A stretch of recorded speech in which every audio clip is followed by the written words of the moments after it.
নমস্কাৰ আৰু স্বাগতম জনাইছোঁ মই আনটি নতুন ভিডিঅ'লৈ। ডিম কেচাৰটো বনাবলৈ আমাক লাগিব অলপ ঊল, লগতে এটা গোল ৰিং আৰু লাগিব লগতে এখন কেঁচি।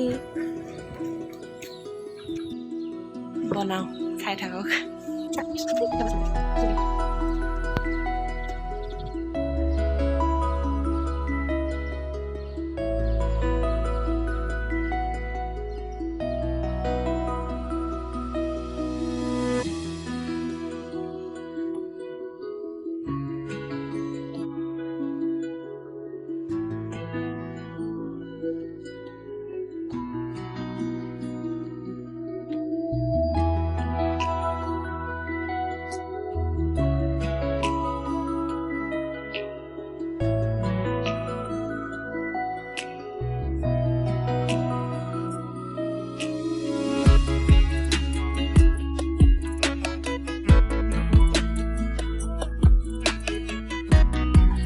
এইটো এতিয়া কাটি দিম পিচি আৰু দীঘল ৰচি কাটি লৈছোঁ। এইডালে এতিয়া এই চাইডটো কুকুৰা দাগ দিছে, এই চাইডটো তেতিয়া উলিয়াই বনাম।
ভিডিঅ'টো চাই ভাল লাগিল তেন্তে প্লিজ লাইক কমেণ্ট শ্বেয়াৰ কৰিব আৰু লগতে যদি মোৰ চেনেললৈ নতুনকৈ আহিছে তেন্তে প্লিজ ছাবস্ক্ৰাইব কৰিব আৰু ঘৰত থকা বেল আইকনটো প্ৰেছ কৰি অল কৰি আৰু ডিম কেঁচুৱাৰ বনোৱাটো কেনেকুৱা লাগিছে প্লিজ কমেণ্ট কৰি জনাব।